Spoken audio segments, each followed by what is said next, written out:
O sa mga iginagalang na political analyst na dati ring nasa COMELEC yata si Attorney Romy Maqueno, also an election lawyer, Attorney Romulo The Mac Makalintal. Ayan. Attorney Romy Mac, good morning and thank you for accepting our invitation. Maraming salamat sa invitasyon, Peter and Rica, at sa inyo mga nagkapanood, nagkapakinig. Isang karangalang lagi na maging bahagi ng inyong palatuntunan. Attorney, thank you po. The honor is ours. Eka nga, opo. As always po, karangalan yan. Isang karangalan. Attorney Romy Mac, so we've spoken with senators, with congressmen, with previous Supreme Court Justice, mga ganyan.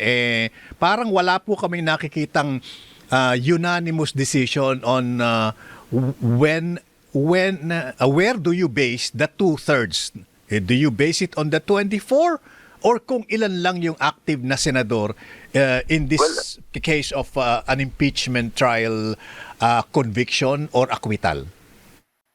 Napakaliwanag naman kasi ng provision ng ating saligang batas. 2/3 of all the members of the Senate.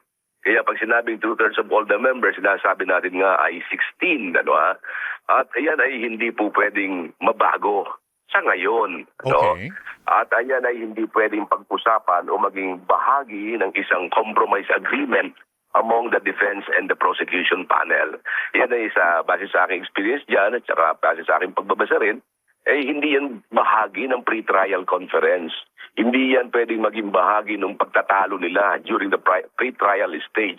Napakaaga pa para pagtalunan yan. Kasi una-una, yung mga sinasabi lang mga senador na wala dyan, sila ba ay may tuturing na nating dismissed from service o no longer active members?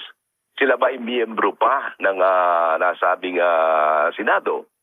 So, yung katulad halimbawa ni Senator Jinggoy Estrada, remember siya ay nasa preventive suspension lamang.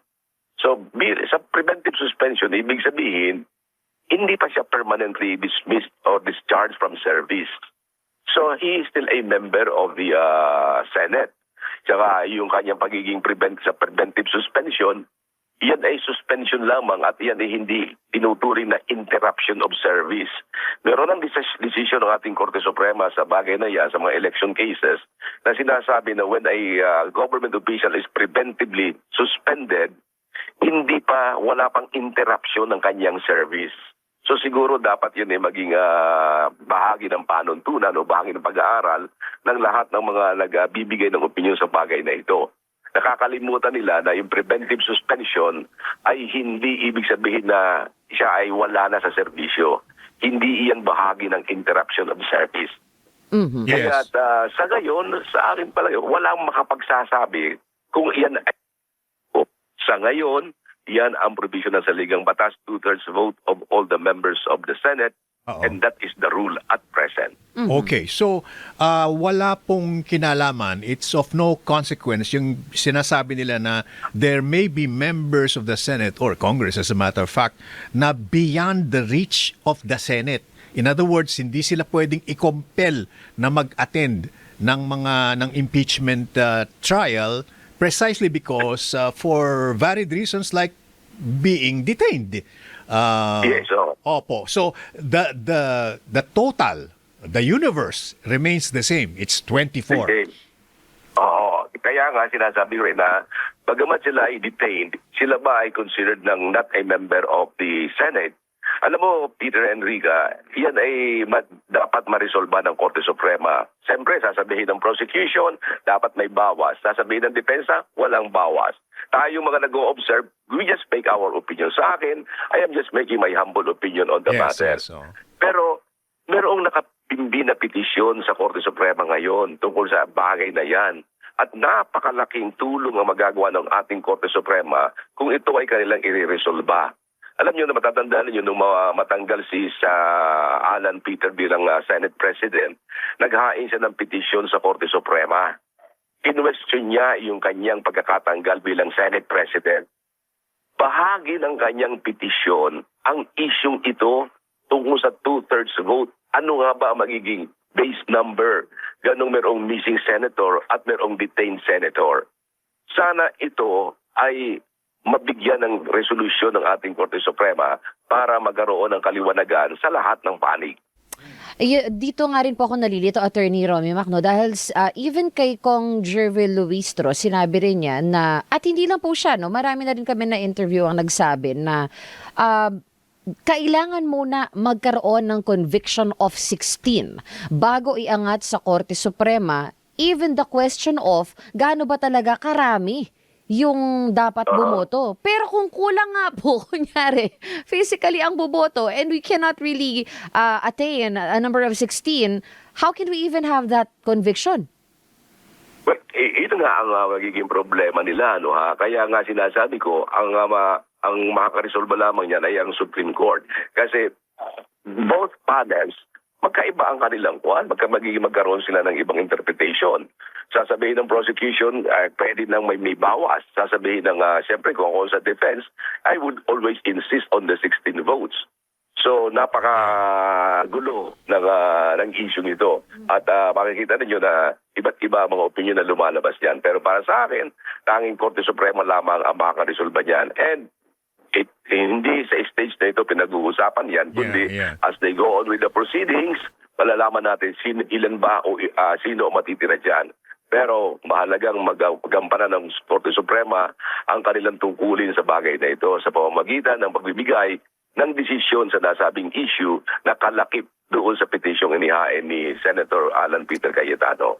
So in other words, not even the pre-trial conference can discuss this as a matter of an agreement between the prosecution, the defense, and the Senate itself. Yeah. Hindi pwedeng pag-usapan niya sa pre-trial. Yung batas cannot be the subject of a compromise agreement. Kasi batas yan eh. So sino mag-i-interpret niyan? Siyempre sa pre-trial, magkakagulo talaga sila, mag-aaway sila dyan. Kasi walang pwedeng gumawa ng decision. Even the clerk of court, even yung presiding officer, hindi siya pwedeng mag-decision, ito, kailangan bawasan natin ang threshold.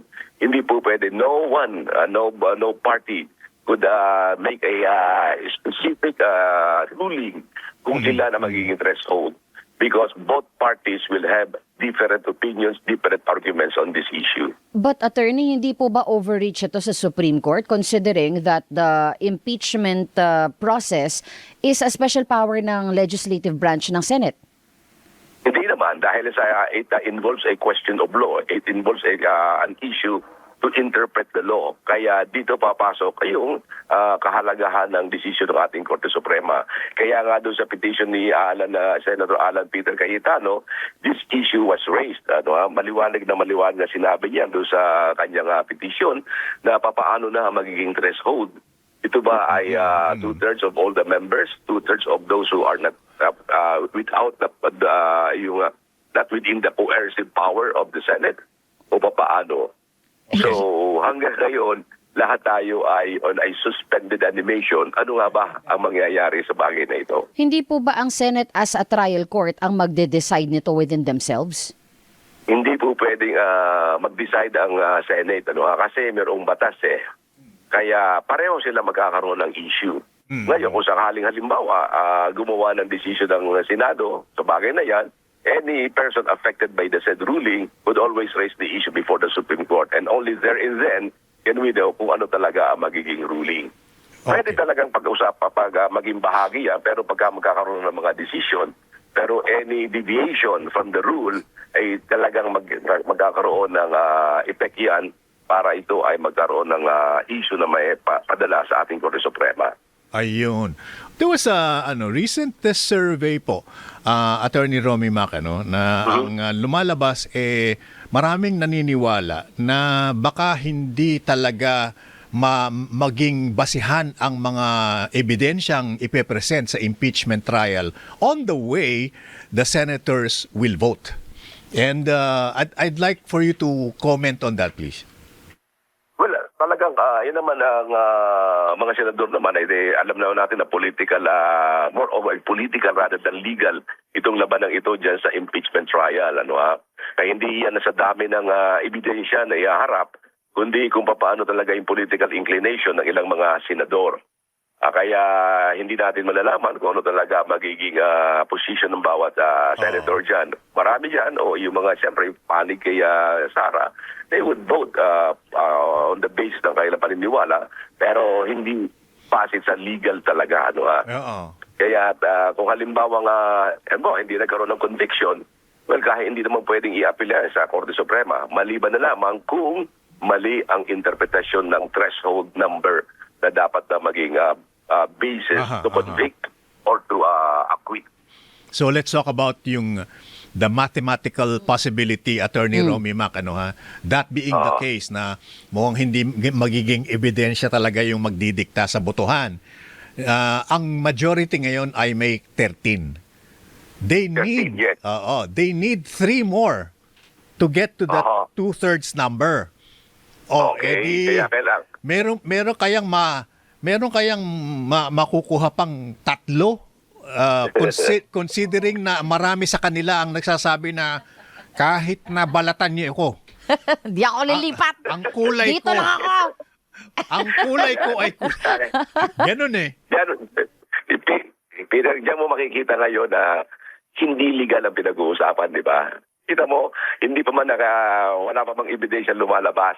Oo. Hindi pa ba nagsisimula ang trial, yung mga nagsasabi ng kahit balatan mo ako, hindi ako lilipat. Oo. So, ibig sabihin, made up na ang Maynila, no? Kaya po. Pero na silang prejudgment on how they're going to vote.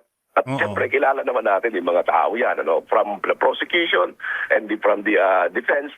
Alam natin kung sino yung mga senador na palig sa ganitong side at palig sa iba kabilang side. Yung mga actuations nila, makikita mo naman, So, dyan natin makikita ngayon na talagang ito is more of political rather than legal.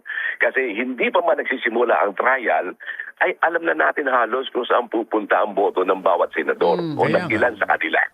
So po, it's next to impossible to get 16. I mean, for the now ruling majority to get an extra 3 to make it 16.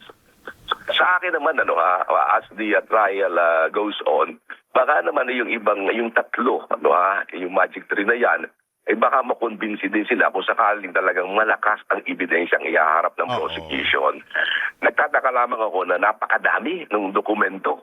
Siguro pamili na lamang sila ng talagang malalakas na dokumento that will appeal to the 3 others or additional senators and that will appeal to the people. Yeah. Kasi malaking epekto kung mararamdaman nila kung ano ang magiging damdamin ng taong bayan. Correct. Kung sakaling lumabas ang mga ebidensyang ito. Kasi kung lumabas ang malalakas na ebidensya at ang taong bayan ay nakita nilang suportado mga ebidensyang yan, baka makumpinsi sila. Pero kung mahina ang ebidensya naman, baka yung ibang mga senador na yan, hindi rin sila maniwala na sila lilipat. Unless na maramdaman nila na nanganganib ka sa 2028, boy. Yes, yun ang Diba? tama, that's the right words. Kung maramdaman nila nanganganib sila, doon natin makikita na ay napakalakas naman pala ng ebidensya, magagalit sa akin ng taong bayan syempre. kung hindi ako boto ng ayon sa ebidensya. Wag na natin pag-usapan yung konsyensya nyo. Ako? Botohan na lang. Missing yan. Nasa lost and hindi mo pa mapafind yung konsensya na yan. Basta, God Until knows. Who does? not God knows, Who does not pay? Jeep lang pala ito. Attorney Romy Mac, maraming salamat po ha. What a very interesting discussion. Yes, kaya sinasabi ko lagi, yung siguro ba dapat matandaan lang yung sinasabi kong preventive suspension. Remember na si Jinggoy on a preventive suspension. And there might be several or other senators who might be similarly situated. Tandaan nila na yung preventive suspension is not an interruption of service. In other words, kung preventively suspended ka pa lamang, hindi ka pa tanggal sa serbisyo. Katunayan, hindi binibilang yan. Sa mga term of office, di ba? Yung mga term of office na nakakatatlong taon na nakakatatlong term na sa services, kahit na nagkaroon ng preventive suspension, hindi yun daan para sabihin na interrupt ang kanyang service. Si Laila de Lima, hindi nga nagkaroon ng preventive suspension. Hindi pinasali. Hindi pinasali, no? Depende talaga yan sa magiging takbo ng Senate trial. And it's a very, very interesting na makita natin kung ano pa yung mga ibang mga dynamics niyan. And it's very interesting to have a discussion on the matter as the trial goes on.